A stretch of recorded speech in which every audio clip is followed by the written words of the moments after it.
Okay, I was debating if I wanted to do this drama or not because the darn drama, one episode is an hour and some change long, but I got tempted.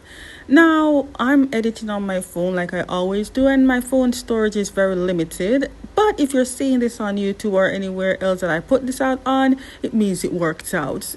Anyways, we're at episode 1 of yesterday, and to be honest, it's strong because Beard here is definitely showing traumatizing face considering he's locked up in a dungeon literally by the foot, and the very person that locks him up is Kelvin. See, the thing that we're shocked about is the fact that we're here, sitting here, listening to Kelvin saying and bathing Veer, saying that don't worry, I'll take care of you. The big question is, how did we end up here? Like, how did we end up here? For that to happen, we need to go back a year ago, because this is a year later. Boy, let's go back a year and then discuss how we ended up here. Okay, so Veer is at his pool party. He's invited to this pool party by Ken. Ken is in the red. Ken walked up to Veer and saying, this is basically our welcoming home party.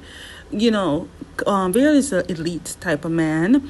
He comes from well-off family as well as Ken, but they're both in different businesses. And of course, Ken is kissing Veer's ass because he needs him in the business. But we're not there yet. Okay, so this is Kelvin. Looks innocent, right? Totally different from the person that I just mentioned a couple seconds ago, right? Don't worry, we're getting there in the story. Hear me out. So Kelvin is working at a waiter and he accidentally bumped into Veer. Veer sees this person because before they bumped into each other, Ken was like, dude, just relax. If you find a boy or a girl you like, go for it. And because Veer knows that Ken is getting married or about to get married or about to get engaged, whatever, he said he's not going to look for anyone because he's just here on business. And just like that, he bumped into Kelvin. Immediately, you can tell by the look on Veer's face that Kelvin is the type he needs. Anyway, it's the next day and Ken brought Veer to his home and introduced him to his father, which is Veer's uncle. Veer already knows him. But anyways, this is where Veer will be staying for the time being. One thing we gotta know is that Veer owes a lot to their family considering both of them are a different company and they need to merge. This is why Veer is here, to analyze and merge with them. But the thing is, they don't know that Veer is actually there to analyze and observe before he signs any contract. I know I'm stepping above this whole recap, but I'm going with my storage here, so see with me. So Ken and his father walking around the house and the yard, showing Veer the entire place, claiming that he's the one that designs the entire place. When they get like a statue or whatever to go into garden, Veer noticed that Ken is not really taking this into consideration with his decor until he saw a very familiar face. Kelvin. Kelvin then says that he can't put these things anywhere because these are designs for the house. And the way how Kelvin explains how he needs to put his decor, how he needs to put these things together and how and what they are, it shows in Veer's face and mine that none of the decoration or the house in design was done by Ken. And it's obvious. But looking at the father and Ken's face, they can say they're very irritated when Kelvin was speaking. Now, here's the thing that Ken failed to mention to Veer. The thing is, when they were at the pool party and Kelvin accidentally bumped into Veer, he spilled liquor on him, right? But when that happened, Ken treated Kelvin very badly. But the thing that Veer didn't know is that Kelvin is actually the younger brother for Ken. And for a man who treats his brother, you can tell. But the thing is, this person that they treat bad actually is the design of these things. But Ken is the one that's taking credit. which is very wrong. The father doesn't even treat Kelvin the same as how he treats Ken. It's a lot of favoritism going on. Now, after Vera was talking to them and they were showing him around, he got to his room, the room that he would be staying in. Remember, Vera would be staying with Ken and Kelvin, the family. While he got in there, he saw a note. It's a blueprint of the entire house, and in it there was a note saying that he should be careful what he say or do because the house is filled with surveillance camera. The person that wrote it was Kelvin. So it's dinner time, but Vera noticed Kelvin is not joining them in the dinner, not eating at all. So Ken made an excuse and tells Vera that the reason Kelvin is not there is because Kelvin chose not to be there. Kelvin is like the silent person, likes to be by himself. He's very weird. But the thing is, how Ken described him and saying that, it shows so much that they don't really care about his well-being. So Kelvin was in his studies doing work until he noticed that Vera is at the door watching him. When he went to Vera, he asked Vera if there's a problem. Vera basically asked Kelvin if he's the one that cooked the steak and the food, and Kelvin said yes. But he also said that he asked him if he is doing his brother's work. Kelvin did not answer. It's obvious that he is doing his brother's work. But Vera noticed that if he's been doing the work the entire time, he heard his belly growling and asked him if he didn't eat. Kelvin didn't answer, but it was obvious that he did not eat. Kelvin said that he chose not to eat because he wants to finish work. Vera knows that the work that he's doing is not his own. Kelvin wanted to close the door to continue working, but Vera blocked the path. Kelvin moved him and we locked the door. Honestly, if Vera noticed all that without being told, homeboy is good at observing.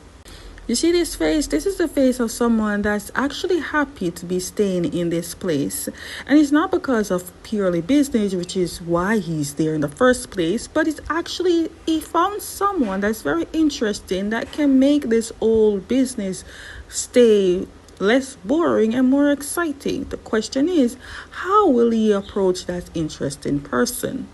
He is not new to our faces. Anyways, this is Vera's assistant and best friend. They're talking about business. They're talking about the business he's supposed to be doing here and his own business, but also talk about Kelvin. They know a lot more on Kelvin that we thought, and it opens Vera's eyes to what's going on in the family. But also his assistant speaking to him as a best friend, not to meddle in this family because their family and their money and their whole franchise is very complicated, and it's something that he needs to think about before actually signing in with doing collaboration and business with the family. This is something that's very hard for Vera, but he also sees that something sketchy is going on to his family, which is why he told the family that he's thinking more on before he even signed, which is delaying the whole signing process inevitably, that long word. After his little talk with his best friend and assistant, he looked to the door because he saw a paper slid under the door, and when he looked at it, it's basically pictures of him on surveillance camera with a note saying that he should be careful because he's always been watching. They've always been watching him. Dang, sir, if you're doing that, doesn't that mean you have access to the camera? Wouldn't that mean you're the one watching him? Because how is it that you are just walking around and no one detected you doing all these things, Kelvin? And yes, it's Kelvin the one doing this. It's the next day and it's around breakfast time. And at this moment, Vera decided to make the camera topic, and asked his uncle, why is the house have so many surveillance camera? The uncle then looked at Vera and made an excuse, which is a lie, saying that the reason they have it is for security purposes and it's not abnormal to have so many cameras, which is true. It's not abnormal to have so many cameras, but it is kind of weird to have so much in every corner. When he finished talking that, though, the uncle looked at Kelvin because Kelvin is around the table eating breakfast as well. which is very odd because why is he looking at Kelvin as if he thinks that Kelvin is the one that told him about the surveillance camera? Newsflash, he did, but like still. So Veer is at the uncle company and he's probably waiting for Ken or whatever. And then Kelvin shows up. Kelvin actually works in the company too. And Kelvin is approaching Veer and asking Veer to not mention anything about the surveillance camera to his uncle or his no to his father or his brother. Basically, he's telling him not to tell his father or brother that he's the one that told Veer about the cameras. Veer said he's not going to do that, but asks why he shouldn't be doing that. Then asks a bunch of questions to why they need the surveillance camera. Veer got a shock of his life because Kelvin literally spilled all the beans. Kelvin said that the reason they have surveillance camera is not for security wise, yes, but it's mostly to watch him. Veer asks why. Kelvin didn't answer, but the silence is more deafening than actual talk. Then he started asking a bunch of questions like, why is he the one doing the work for his brother? Kelvin is like, I'm not doing the work. Dude, you're doing all his work. Then Veer asks, what about the pool party? Why are you working at the pool party? Why not just ask for money from your own father? Kelvin said he can work on his own and make his own money because he doesn't want to take or ask money from his father or his brother. In other words, he's about to get his own money. I get it. You don't want to. I wouldn't want to ask for no money from these disrespectful people they call my father and my brother. I'm telling you, Veer is like a ghost. He walks and no one knows that he's there unless he makes himself known. I'm saying this is because Kelvin is in the study, like he's doing projects or reading or whatever, and out comes Veer, surprising him. Veer is like, I didn't know you read English. I didn't know you're doing a lot of business-wise. Kelvin says he's not doing business-wise. He just loves to educate himself by reading books and stuff like that. It has nothing to do with business, or if he's thinking that he's going to take over the business, he's not doing that. I ain't going to lie you basically make the business, to be honest, Kelvin. I'm not sure if you're looking at yourself too sharp, but trust me, your brother needs you. Veer knows that Kelvin is pretty much the brains of the business and the one that designs the house and everything decor. But Kelvin is like, I didn't do anything. It's my brother, Ken. This is where Veer decided to tease him, going up close to him, trying to look like he's about to kiss him. And Kelvin closed his eye because he was gearing up for that kiss. Oh, Kelvin, you're so cute and innocent, but I've seen the plot and pilot. You're a red flag. I mean, Veer is a red flag too. But then again, everybody in this darn drama is a red flag. Okay, so we're at the company and Veer decided to visit Ken. But the thing is, Veer noticed that the assistant is nowhere to be found until he knocks on the vice president's door, which is Ken. And out comes the secretary running out crying. I thought that, oh boy, I thought you were getting married. Why are you cheating? But the way how Ken walked out like it's nothing, talking about how some kids needs to be punished because they don't know what. I'm like, you did not do what I think you just did. Because if you did, then I don't like you. You worse than the bottom of the devil's pit. And the way how Veer's face looked at him, I'm like, why is Ken talking to him like Veer's been doing this too? Like, don't put me and him, do not put him in your type of crazy mess. Not everybody does the thing that you're doing, sir. But the fact that Veer did not say anything, it means that he's still observing and analyzing, because if he said anything right now, it would just interrupt the entire flow of his plan, wouldn't it?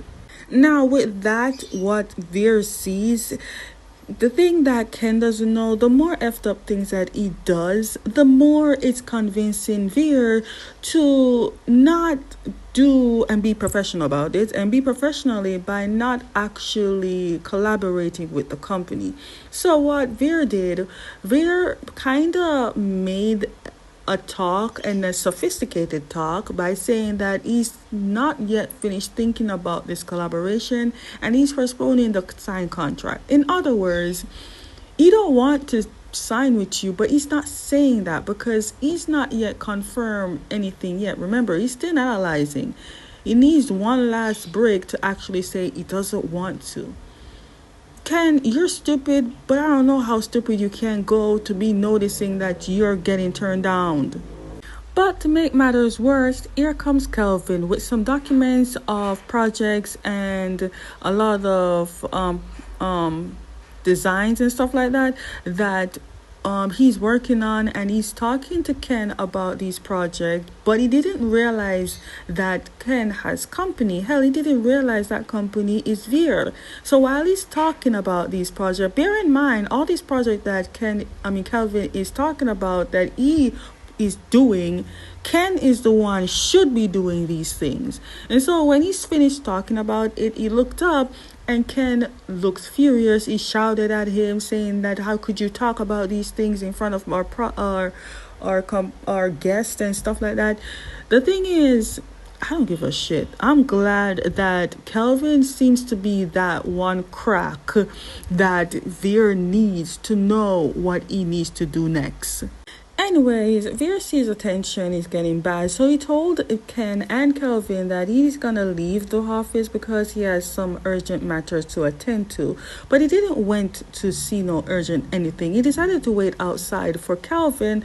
After Kelvin got kicked out of the office, Veer confronts Kelvin and asks Kelvin how long is he planning on doing all these things for the family that clearly is not showing him respect. Kelvin said he's doing this out of kind of his heart because he wants nothing in return, but also said that he loves his family and he will do anything for his family. Veer says that, okay, so if you're doing anything, that means if there comes a chance that when the family wants to go to jail, will he go to jail with it, go to jail for them? Keep this in mind because this is a good topic later. Also, when Vera mentioned about going to jail, Kelvin didn't say anything, which indicates that he really would go to jail for them. Again, keep that topic in mind. It's important for later.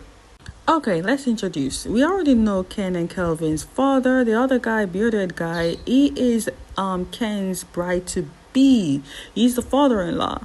See, the thing is, they're at the banquet that's supposed to celebrate Ken and his daughter's proposal, or they're getting married. But the thing is, this is nothing to do with love marriage. This is basically business. Their whole entire engagement and marriage will just be in a business.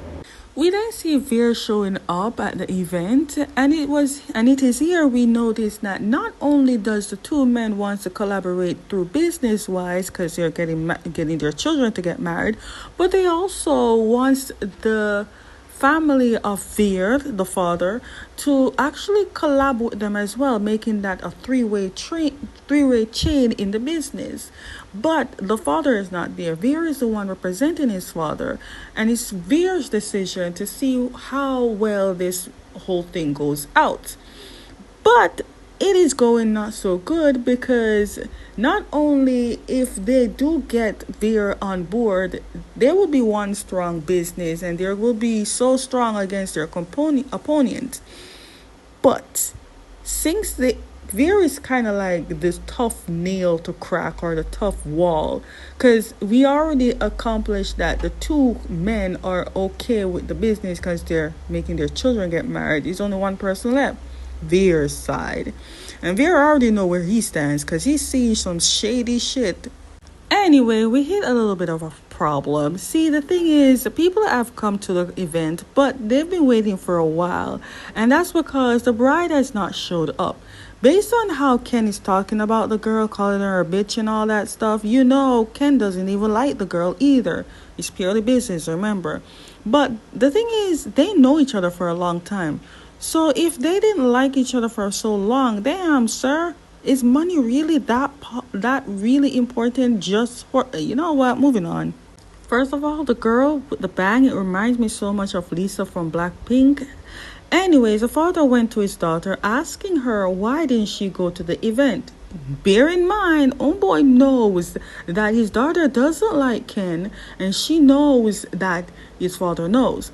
Now, she also said that she doesn't want to marry Ken because Ken, quote unquote, is an idiot. Everyone knows that she is an idiot and he can't make decisions on his own or runs a business. The father said, regardless of that, this is supposed to be a business marriage. It's basically something that we want our business to grow, and in order for it to grow, we need to collab with these people. Now, the girl on the other end went and do our research, but also she was actually recording on her phone for receipt just in case. She then looked at her father and said she will marry if and only if that the father the father agreed to give her 20% of the business, which is basically a lot. But and the other end is she wants her father to stop making people stalk her, and she wants to actually hire her own people to work with her. The father did not want to agree with any of that, especially the 20% of the business share. But we're on desperate time here, and the other people keep calling him. So of course he's gonna agree. Remember, business is business, and we're desperate for that money business. And even the daughter knows. And so we're going with the banquet. And trust me, even though they're showing their happy face, they're miserable inside. They hate each other. But because of their family and the business-wise, they have to agree with it. I do hope they don't have kids with each other, because those kids would be innocent in these family quarrel foolishness. But just then, the event was interrupted by police officers saying that they're there to arrest Ken because he is under investigation of money laundering. Apparently, homeboy been doing illegal stuff behind closed doors and no one knows about it. But the way how Ken just stood there like a stooge, I'm like, Ken, Barbie ain't gonna help you. Move, boy, move, talk. Instead, the father was like, you must be misunderstanding. The boy was standing still. Meanwhile, the bride was like smiling like, girl, did you plan this? Everyone was watching. The police didn't take any talk. They were about to get bribed, but like, no, we're here to actually arrest your son. They took this boy away, and girl looked at her father as like, so there won't be any wedding. Regardless, wedding or not, I showed my face, I did my part, and the deal is still in. So she walked off. Remember the deal? 20%, everything else. No stalker, no, she get her own. Yeah, it's still done deal. Plus, if he said it wasn't a done deal, homegirl could just take out a recording and prove to them they made a deal.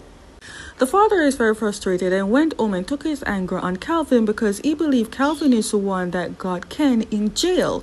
But also saying that to him, quote unquote, you think this will get your attention from me and get my love for you? Let me tell you something. I only have one son, and my son is Ken, who is literally in jail. You, I don't love. And I'm like, sir, you still working for these ungrateful people? Like, they don't really even like you, Kelvin. Yet Kelvin is like, you may not like me, but I love you and you're my father. So then he said that I will do anything to you to actually see how much I love you. You shouldn't have said that, Kelvin. But that's where the father twisted and started acting so lovely and said, okay, if you love me that much, come with me at the police station and let me tell these people that you're the one that is the real culprit, so Ken can come out of jail. And if and only if everything is smoothed out, I promise I will come and bail you, which is a lie. He just literally told you that he only had one son. He doesn't love you. And yet Kelvin literally said, yes, I will take the blame. While he's saying all that, Veer is literally eavesdropping, and I'm like, dude, because you remember when Kelvin said that, Veer said to Kelvin that, would you do anything for this family? Would you even go to jail for them? I think Veer knew the old consequence that will happen in this family. It just didn't expect that Kelvin will actually do what he thought he knew he would do. Then we see Veer calling his assistant slash best friend to give him the number of some person. I'm assuming he's a big higher up when it comes to the police force. The assistant knows what he's doing and warns Veer not to get involved with the family because it's a lot complicated, because they know, well, he knows the problem is the money laundering thing. Veer said he has nothing to do with the money laundering thing. He said that he hates two things: when people lie and when people tries to get when he lies and when people are trying to blame people for somebody else's wrongdoing. So we know that he's planning to help Kelvin. Meanwhile, the father brought Kelvin to jail. It's like a trade-off. The way how they walked and they never looked back shows how little they care for Kelvin. And Kelvin literally took this blame. I feel it for him. I do. I really do. But Kelvin night in jail is not as great, because while he's waiting in jail, someone came and beat him up. It was supposed to be someone that he's sharing a jail cell with. Apparently, the man that's beating Kelvin up is the brother of a girl that Ken sexually assaulted. I'm going to assume that the girl that sexually assaulted was that assistant girl. But now Kelvin is like, why are you punishing me? The man said that, well, if you can't find Ken, then you have to be the one to substitute to gain the pain. And if the brother comes to bail him out, which never, then Kelvin have to tell him what happens to him. So the thing is, Kelvin is in some crazy family. The family don't care about him. It's that type of rich family. So it's the next day and Kelvin can walk free. See, the thing is, when Kelvin got out, Kelvin thought the person that freed him was his father, but it has nothing to do with his father or brother. None of those people saved him.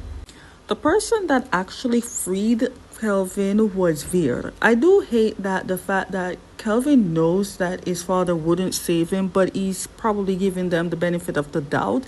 Dude, stop.